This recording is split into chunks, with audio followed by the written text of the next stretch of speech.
Live mula sa CLTV 36 Studio. CLTV 36 News. Maya Pabengi, Pampanga, magandang gabi, Central Luzon. Ako po si JM De Jesus at oras na para sa mga may init na balitang Central Luzon ngayong Lunes, October 13. Mga ulat ng magnitude 8 na lindol, hindi pananakot kundi gabay sa paghahanda ayon sa FIVOX. Pagpapaigting ng building inspection, paalala ng Kapitolyo sa LGUs, mga silid-aralan, dapat tiyakin ang kaligtasan. Menor de edad sa likod ng bomb threat comment sa SOCMED, huli ng ACPO. Mga nakasabit na poster at billboard sa mga poste ng kuryente, tatanggalin ng Sipos-Cots Felapco.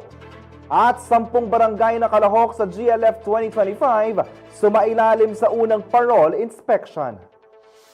Mga earthquake at tsunami scenarios lamang daw ang mga ulat hinggil sa posibilidad ng pagtama ng magnitude 8 na lindol sa bansa. Ito ay ayon sa Philippine Institute of Volcanology and Seismology of FIVOX.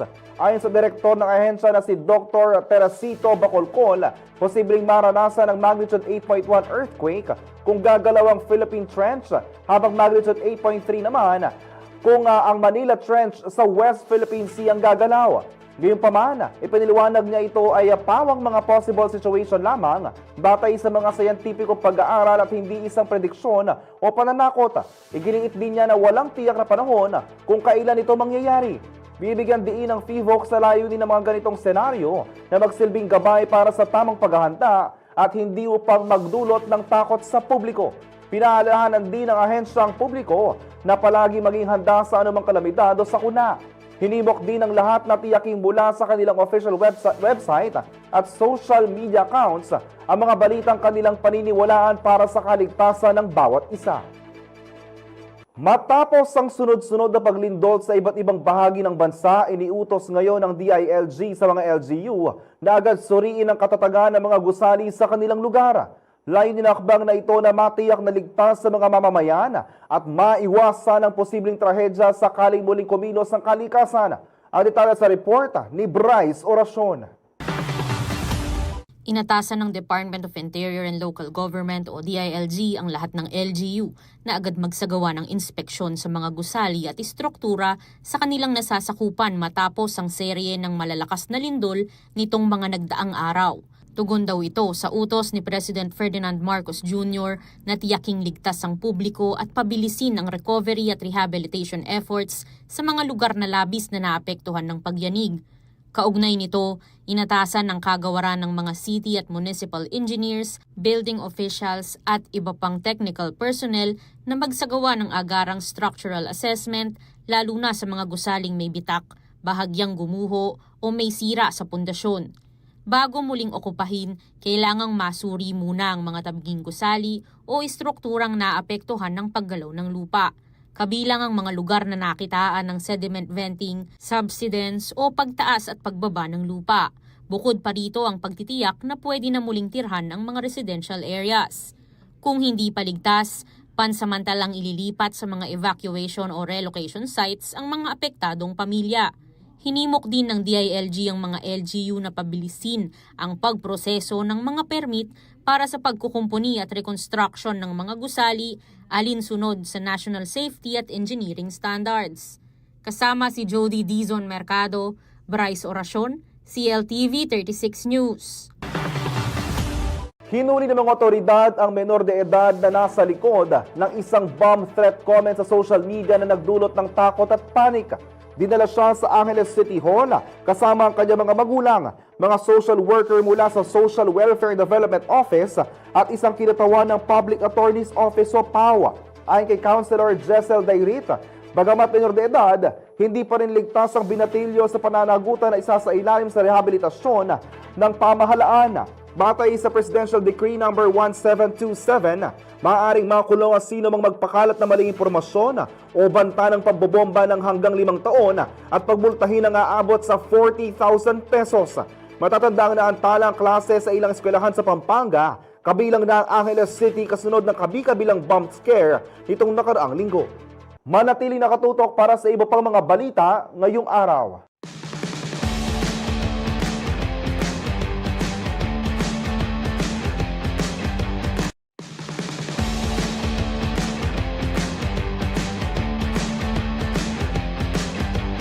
Nagbabalik ang CLTV 36 News. Nagsasani puwersang SFELAPCO at si POSCO sa pagtatanggal ng mga iligal na nakasabit na advertisement materials sa mga poste ng kuryente. Nakakaabala raw mga ito sa trapiko at posibleng pagmula ng sakuna. Narito ang balita.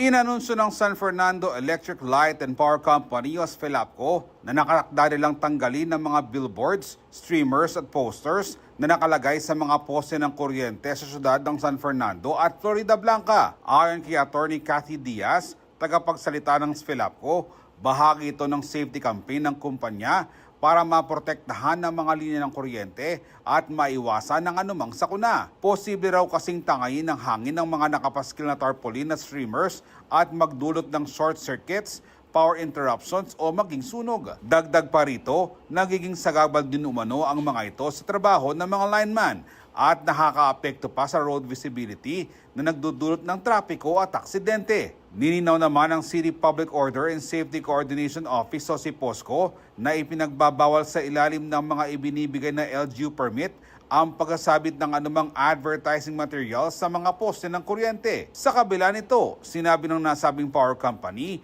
na maaaring payagan ang mga mahalagang anunsyo sa publiko mula sa lokal na pamahalaan sa kondisyon na maayos itong naisabit at hindi sagabal at magdudulot ng panganib. Hinikayat ng kumpanya ang mga negosyante, organisasyon at iba pang grupo na voluntaryong alisin ang kanilang mga materyales bago magsimula ang joint cleanup operation ng SFELAPCO at si POSCO. Sa ngayon, hinihintay na lamang ng si POSCO na ma-expire ang mga permit ng ilang nakasabit na materyales bago tuluyang alisin ng mga illegal na billboard, streamers at posters. Ako si Jody Dizon Mercado para sa CLTV 36 News. Sa temang Bright Traditions Safe Celebrations, opisyal na inilunsad ng Department of Trade and Industry, Bureau of Philippine Standards o DTI-BPS, ang UL Standards and Engagement ng Philippine National Standards o PNS on parole. Ginanap ang seremonya sa tinaguriang Christmas capital ng bansa, ang City of San Fernando, Pampanga, ngayong Lunes, October 13. Katuwang ng DTI Region 3 at DTI Pampanga sa paglulunsad ng San Fernando LGU na dininuhan din ng local parole makers, manufacturer, retailer at yung pang mga stakeholder. Bukod sa formal launch ng PNS, layunin ng DTI na ibahagi kung paano ito makakatulong sa pagpapataas ng kalidad at pagiging world trade competitive ng mga produktong parola. Ang PNS on parole ay parte rin ng hadikain ng DTI na itaguyod ng kaligtasan, kalidad at tuloy-tuloy na produksyon ng parol bilang iconic symbol ng kulturang Pilipino at patunay na husay na mga Kapampangan sa sining at pagnenegosyo. Isang makulay na programa ang inilunsad ng Department of Trade and Industry o DTI, Bureau of Philippine Standards, katuwang ang UL Standards and Engagement at DTI Pampanga. Ito ang Philippine National Standards o PNS on Parole na may temang Bright Tradition, Safe Celebrations ngayong Lunes, October 13, sa Orchid Gardens Resort Complex, City of San Fernando, Pampanga. Layon ng bagong pamantayan na tiyakin na ang mga parol na ginagawa at ibinebenta sa bansa ay ligtas at dekalidad, lalo na sa panahon ng Kapaskuhan. Nakasaad sa PNS ang mga alituntunin sa disenyo, materyales at electrical components upang maiwasan ang mga detektibong parol tulad ng mga may faulty wirings na maaaring magdulot ng aksidente. Ngayong may Philippine National Standards on Parole na, magiging masaya at festive pa nga ba ang Pasko lalo na dito sa Pampanga? Huwag mag-alala dahil hindi naman daw magbabago ang tradisyon dahil ang focus ng pamantayan ay ang quality at safety lamang din ng mga mamimili. Focus po ng Philippine National Standards dito sa parol natin is yung construction, which is yung tamang wiring, tamang ilaw, at tamang pagdugtong ng mga wires natin. At yung design nito ay nasa creative choices ng ating mga manggagawa ng parol making natin at yung creative decisions ng ating mga parol makers masusunod pa rin. Although kapag may standards na, sinisiguro natin na safe ito at pag sinunod yung Philippine National Standards. Kaya para sa mga local at mga aspiring parol artisan, Wala namang negatibong epekto sa kani-kaniyang pamamaraan sa paggawa ng parol ang PNS dahil muling binigyang diin ng DTI na voluntaryo at hindi sapilitan ang pagpapatupad ng naturang standard.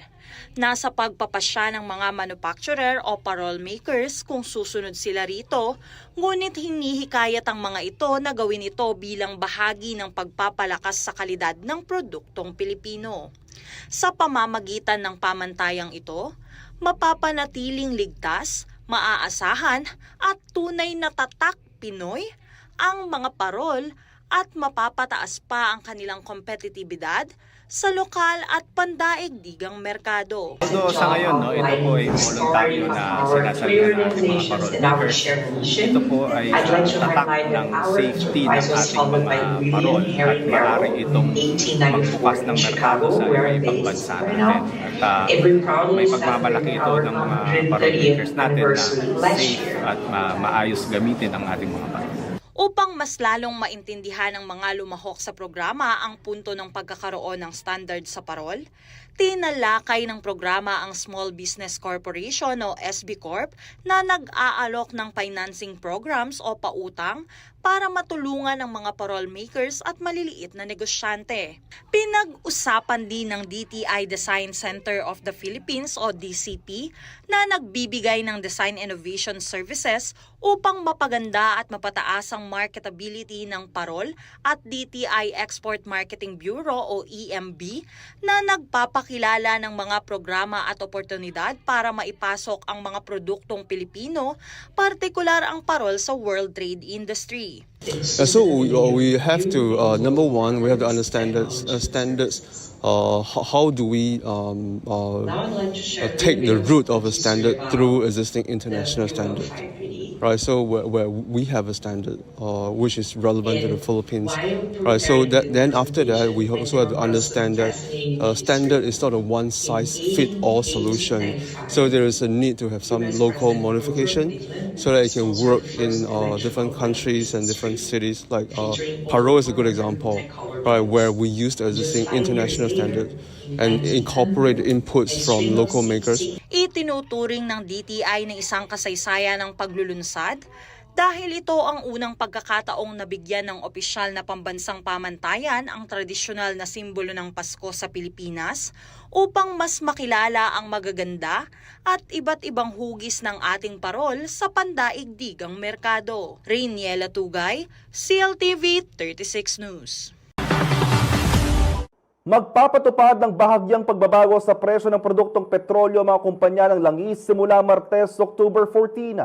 Tataas ng 30 cents ang kada litro ng gasolina habang bababa naman ng 20 cents ang presyo ng kerosina. Wala namang magiging paggalaw sa halaga ng diesel sa linggong ito. Epektibo ang panibagong price adjustment simula 6 a.m. maliban sa clean fuel na ipapatupad ito simula 4:01 p.m. Ayon sa Department of Energy Oil Industry Management Bureau, ang pagbabago sa presyo ay bunsod ng oversupply sa world market. Manatiling nakatutok para sa iba pang mga balita ngayong araw.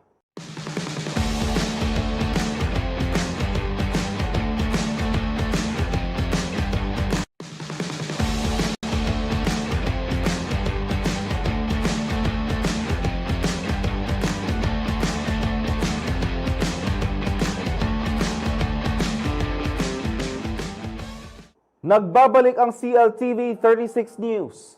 Sisimulan ng imprenta ng Commission on Elections o COMELEC ang gagamitin mga balota para sa barangay at sangguniang kabataan elections. Posible raw pumalo sa 95 million ballots ang ipapalimbang lungsod ng nalalapit na voter registration. Narito ang balita.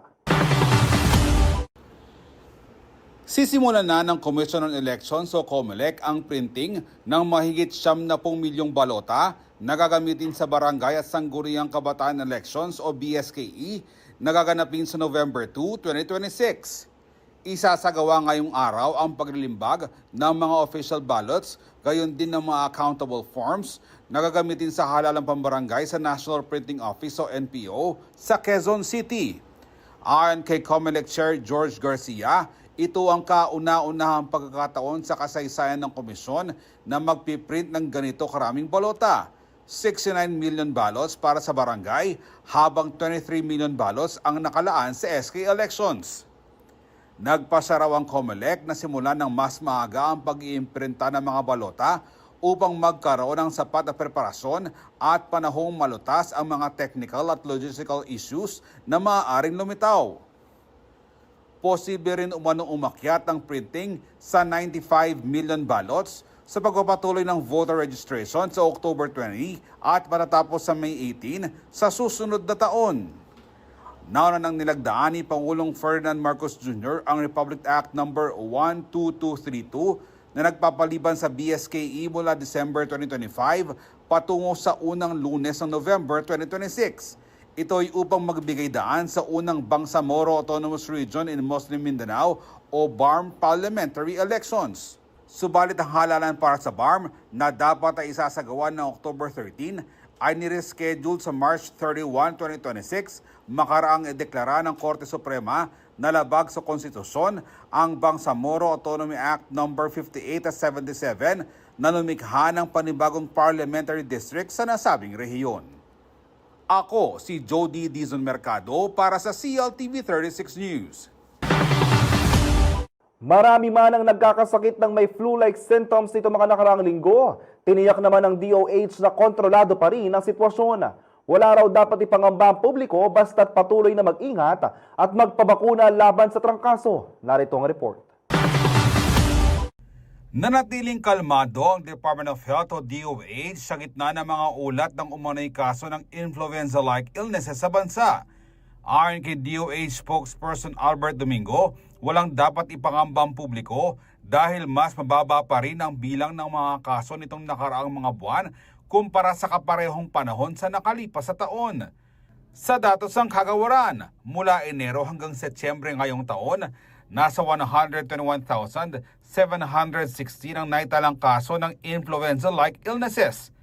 Mas mababa ito ng 8% sa 135,538 cases noong January to September 2024.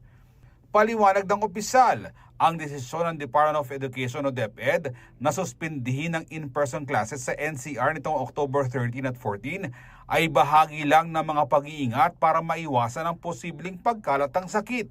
Sa mga nasabing araw, magsasagawa rin ng disinfection, sanitation at inspection sa mga pampublikong paaralan sa naturang lugar. Nagpaalala rin ng DOH sa publiko na panatilihin ang kalinisan ng katawan at paligid, lalo na sa mga paaralan at tahanan. Inirekomenda rin ang flu vaccination para sa dagdag proteksyon. Patuloy namang minomonitor ng ahensya ang mga kaso ng influenza at iba pang respiratory illnesses sa bansa.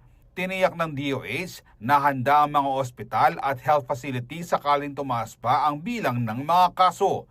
Matatanda ang iniulat ng Private Hospitals Association of the Philippines na nakapagtala sila ng bahagyang pagdami ng mga pasyenteng may flu-like symptoms sa pagtatapos ng Setyembre.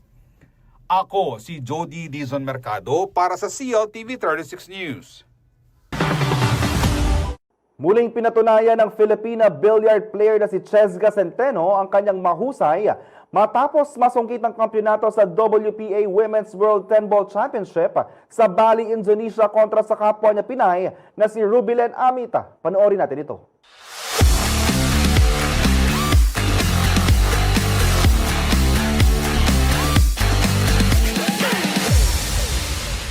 Muling pinatunayan ni Chesga Centeno na siya ang reyna ng World 10 Ball matapos talunin si Rubilen Amit sa isang kapanapanabik na All-Filipina Finals ng World Pool Billiards Association Women's 10 Ball Championship sa Bali, Indonesia nitong Linggo, October 12. Sa dikit na laban na umabot pa hanggang 5th set, nanaig si Centeno sa scores na 4-1, 2-4, 4-2, 3-4 at 4-2 matapos samantalahin ng isang crucial error ni Amit sa huling rack. Sa panalong ito, muling nasungkit ni Centeno ang korona niyang napanalunan noong 2023 at naibigay sa Pilipinas ang ika-4 nitong world title sa nasabing torneo. Sa edad na 26, isa na si Centeno sa manlalarong mahigit na isang kampyonato sa event. Kasama niya rito si Amit na nagwagi noong 2009 at 2013. Ito rin ang unang pagkakataon na parehong Filipina ang nagharap sa finals ng kompetisyon. Bagaman muntik pang makabawi si Amit matapos mabawasan ng kalamangan ni Centeno sa huling set, Isang scratch sa kanyang break ang nagbukas ng pagkakataon para tuluyan tapusin ni Centeno ang laban at angkinin ng kampeonato na may katumbas na $50,000. Sa kabila ng mahigpit nilang laban, kapwa nagpakita ng respeto at pagkakaibigan ng dalawang Pinay Q artists. Ipinahayag ni Centeno ang kanyang paghanga kay Amit at sinabing sinuwerte lamang siya sa pagkakataong ito. Bago ang pagtotoo sa finals, dumaan muna si Centeno mula sa losers bracket kung saan pinatalsik niya ang reigning champion na si Kristina Tkach ng Russia. Sinundan ito na makapigil hinangang panalo kontra kay Wang Wanling ng Taiwan at ang malinis na 3-0 win kay Liu Xaxia ng China sa semifinals. Samantala, pumasok naman si Amit sa finals ng walang talo. Matapos ang torneo, naiuwi niya ang $25,000 bilang runner-up. Kelo Makapinlak, CLTV 36 Sports News.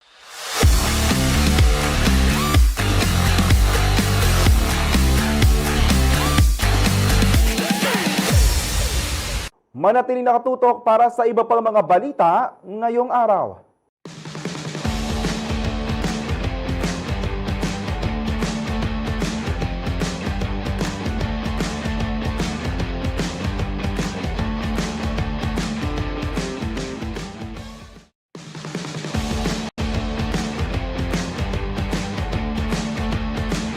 Nagbabalik ang CLTV 36 News. Nagpaalala ang provincial government ng Pampanga sa mga lokal na pamahalaan sa lalawigan na maging proactive pagdating sa pagtugon sa mga sakuna gaya ng lindol. Pinalalakas na rin umano ng Kapitolyo ang reporting system ng mga local building officials kaugnay ng kanilang isasagawang inspeksyon. May balita si Paulo G. Santos. Mga itinatayong haligi ng railway system na daragdagang mga konstruksyon ng condominium, commercial building at mga housing project. Ito ngayon ang mukha ng Pampanga sa nakalipas na taon. At ngayong kaliwat kanan ang malalakas na lindol sa bansa.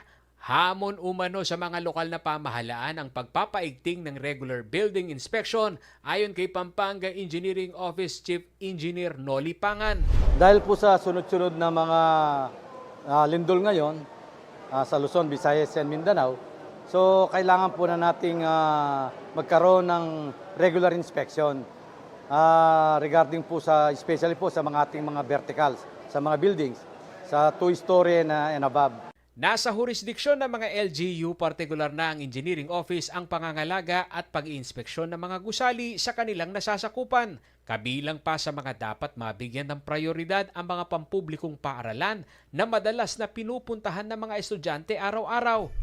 So, ang ano po dapat dito, ang local government units, dahil sa kanila po ang pag-i-issue ng building permit at mga occupancy permit.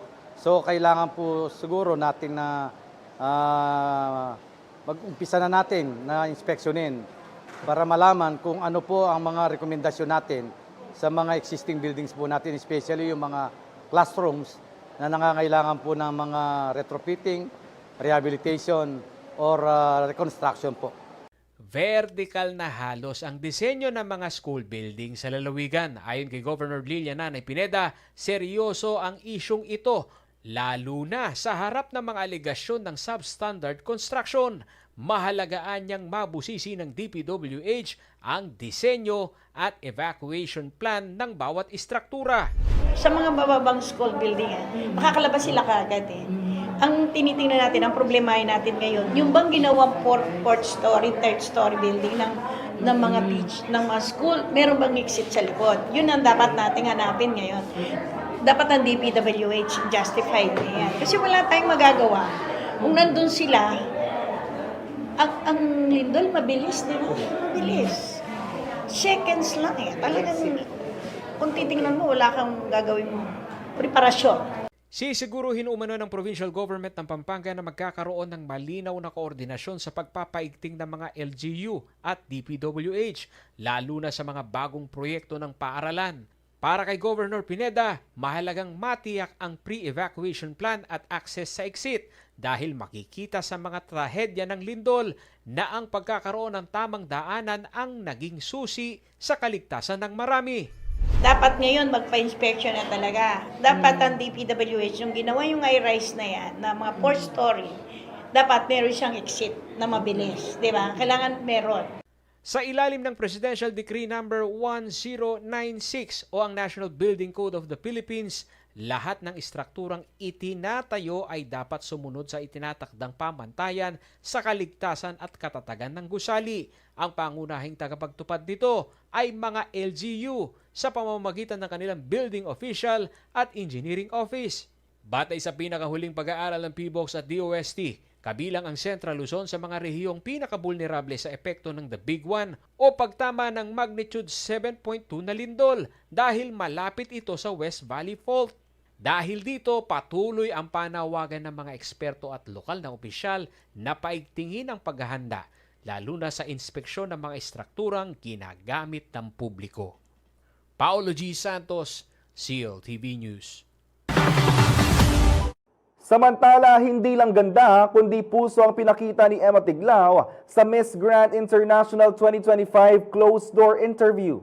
Ibinadiri ng Kapampangan Beauty Queen ay isang puting pantsuit na may solihiya pattern na gawa ng mga PDL mula sa BJMP ng San Fernando City Jail. Simbolo raw ito ng pag-asa, talento at pagbabago. Almin ang buong detalye sa report ni Danny Cagino. Determinado ang Kabalan Beauty Queen na si Emma Tiglao na maibalik sa Pilipinas ang corona ng Miss Grand International 2025 sa gaganaping coronation night nito sa October 18. Si Tiglao na tubong Pampanga ang itinanghal na Miss Grand International Philippines 2025 noong August 24. Kaya naman sa nalalapit na coronation night, iba't ibang challenges na ang nagawa ng pambato ng Pilipinas gaya ng swimsuit at closed-door interview kung saan nagpamalas siya ng kumpiyansa, talino at malasakit sa kapwa. Sa naturang interview, nagbigay rin si Tiglao ng mga kahon ng pulveron sa mga hurado. Gayon din ng diamond painting na gawa mismo ng kanyang pamilya sa Pampanga. Simpleng paraan daw ito upang maipakilala sa kanila ang kulturang Pinoy. At sa tanong kung bakit siya ang nararapat na tanghaling Miss Grand International 2025, buong tapang niyang ibinahagi ang kanyang advokasya para sa mga persons deprived of liberty o PDL. I help the PDLs, the persons deprived of liberty or the prisoners who also are part of my grand journey. Actually, the one that I'm wearing right now is weaved by the prisoners. This is called solihiya.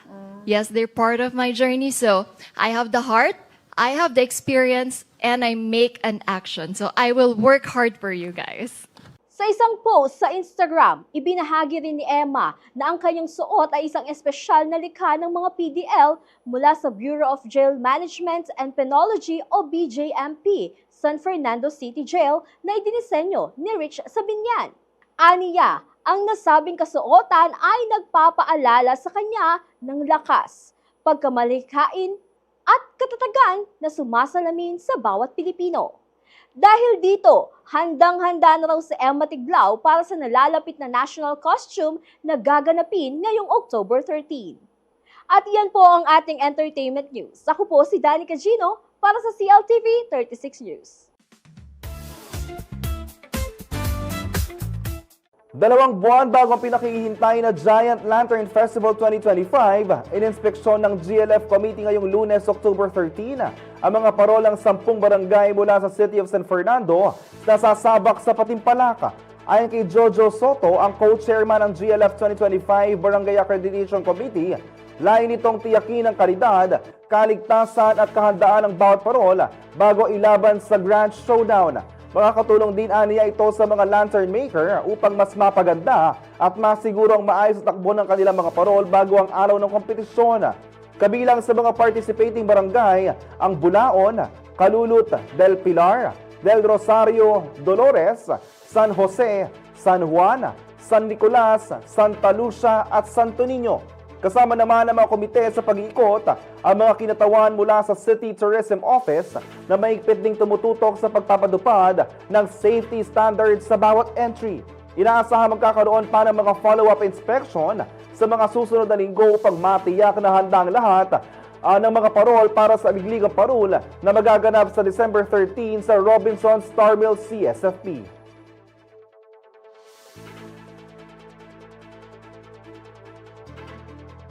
At yan ang mga balitang nakalap ng CLTV 36 News. Para sa karagdagang detalye, maaari niyong i-follow ang aming social media pages sa Facebook at CLTV 36 Official at CLTV 36 News, sa Twitter o X, CLTV 36, sa Instagram, CLTV 36 Official. Kung nais yung balikan ng mga programa ng CLTV, pwede niyang bisitahin ang aming YouTube channel na CLTV 36 Official at ang aming website na www.cltv36.tv. I-promote ang iyong negosyo para mas marami ka maabot sa TV at social media sa pamamagitan ng pagkikipag-partner sa CLTV 36. Magpa-advertise na at i-feature ang iyong produkto o serbisyo sa aming mga news at public affairs program. Para sa inquiries, mag-message sa aming official Facebook page na CLTV 36 o tumawag at mag-text sa 0930-381-9332 o 0918-854-2357. Mapapanood din ang mga programa ng CLTV nationwide via Signal Channel 115 at sa ating 39 cable partners. Mga kabalen, 73 days na lamang po at Pasko na. Kasama ang buong pwersa ng CLTV News and Current Affairs, ako po si JM De Jesus. Maraming salamat po.